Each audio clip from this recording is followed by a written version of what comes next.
I had access to more information than many people did because I was vice chair of the Health and Human Services Committee in the Senate. And so I was aware of much of what was going on. And then in the early days of April of 2020, when I received an email from the Department of Health with a link to the CDC advising me as a physician that they were going to adjust the way death certificates were completed, skeptically at that. And I said, what's going on here?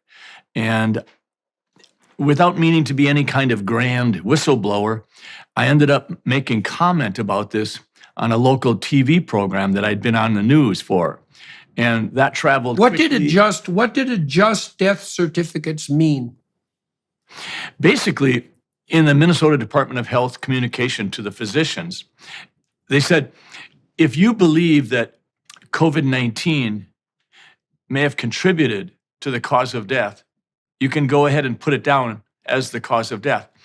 And that's not right. The CDC for decades has said that our job as physicians when we complete a death certificate is to try to identify the initiating event that started the process of demise for the patient.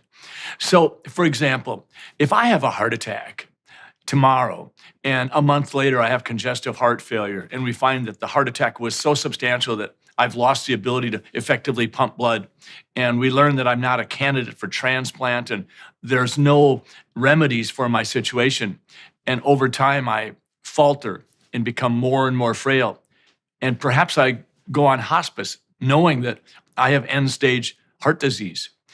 If on my last 48 hours of life on Earth, I get exposed to COVID-19 without ever being tested or even having any symptoms of it, when I die, I died of a heart attack. The underlying cause of death would be coronary artery disease, and that led to a heart attack, which led to congestive heart failure. But it should not say that COVID-19 was the cause of my death.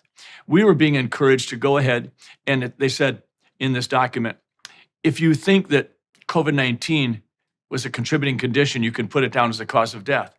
And I said, no. There's a box 2 on a death certificate called contributing conditions. That's where you put contributing conditions. If it's emphysema, if it's asthma, influenza, we put it in the contributing conditions box. We were being told with this disease, we could put it as a cause of death. I raised a ruckus and said, this isn't right.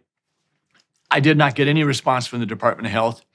Instead, I was asked to be on numerous national TV programs. I was asked to be on the Ingram Angle, and subsequently Rush Limbaugh came to my defense, and we had Tucker Carlson show on inviting me. But the bottom line is, this was April of 2020, and in June of 2020, I received a letter with red letters stamped confidential from the Board of Medical Practice advising me that for the first time in my career, my license was under investigation. So the CDC suggests to physicians that they alter their death notification practice in the case of COVID, listing, as you pointed out, contributory cause of death as a primary cause of death. And so this begs 3 questions. The CDC reconstruction of the guidelines. First of all, why in the world would they do that in the case of COVID? Second, who would do that? And third, what does that do to the reliability of the death statistics that are used to calculate the virality and lethality of COVID? Those 3 questions are, frankly, the critical ones, and they're interrelated. The first one as to why the CDC would do this. It felt to me like there was a movement or a strong motivation to, if you will, elevate the seriousness of the COVID pandemic. I think that it was already elevated substantially, and that troubled me deeply. I raised that question early on. I said, I think we're making an epidemic of fear as much as we're responding from a public policy perspective. So when the CDC did that, it felt to me like They wanted to ensure that they got our attention and that there would be numbers to support that. As to who would do that, I think later on we found out that some of the major characters were people that were indeed in charge of the public policies that were going to govern the world, if you will, for the next 3 years. Specifically, you had people like Dr. Tony Fauci, you had Dr. Deborah Birx, you had some of these people who had, if you will, high-placed positions from which to speak. They literally had absolute power. And I'm a big believer that absolute power corrupts. And I think the third question is probably the most important one, Dr. Peterson. What impact would this have on the reliability of our federal registrar in terms of cause of death? For instance, every year in America, in the United States, we have approximately 650,000 people die of heart disease. We have approximately 600,000 people die of cancer. If those deaths are recorded instead of cardiac causes, and putting it down as COVID, numerous things happen. One is we might get a false impression that we're making headway on heart disease when we're really not.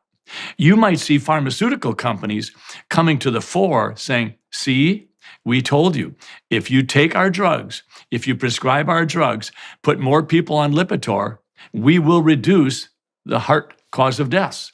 And that would be not true. That would be a corruption of the actual data. There would be all kinds of nefarious opportunities for people to grab a hold of corrupted data and make a case for something that wasn't real. And when I raised that point, I didn't get a legitimate discussion. There was no robust questioning. It was, you're spreading conspiracy theories and you're having the audacity to cause or to compare COVID to influenza. And those were a couple of the first allegations. So let me ask you a nasty question then, to play the devil's advocate. So we walked through your career and really very, very briefly your life, and it's a real American fairy tale life, small town American fairy tale life. And so a skeptic would say, especially a skeptic who's arguing from the other side, let's say, would say, well, you missed the limelight, there we go, because you were no longer involved in the political scene, and you got a little bit of attention because you complained about a perfectly reasonable request from the CDC to be, what would you say, hyper careful in relationship to the lethality of COVID. Then a bunch of right-wing conspiratorialists like Rush Limbaugh and Tucker Carlson rushed in, and you got some attention on the national stage, and that went to your head. And so it was in your best interest to cast aspersions on the motivations of people who were only trying to benefit public health, and this is on you, which I presume is the tack that the governing board of your profession essentially took when they came after you with this confidential letter. So what sort of soul searching did you do when this first came up, and how do you protect yourself against those sorts of insinuations and allegations and even doubts? That's a good question. I think it's important to look a little bit at the timeline. It was in the summer of 2019, which was well in advance of the COVID pandemic, that I had made the announcement that I was done with politics. My wife's health was at an issue, and she was going to have multiple surgeries. So I had already announced that I was not running for re-election. So in 2020, when the COVID hit, I was serving my last year as a senator. I was vice chair of the Health and Human Services Committee. I carried a large insulin bill through and worked with Democrats to get it done, and Governor Walz signed that. At that point in my life, I had made it pretty clear that I was not interested in being in the limelight. I was interested in stepping away from politics and being there for my family. My wife's health was an issue, but I'd also been blessed with 5 grandchildren within the span of about 2 or 3 years, and they were all under the age of, I believe, 4 at the time, or perhaps even under 3. So it was time for me to continue to practice medicine, take care of my wife, and be a grandpa.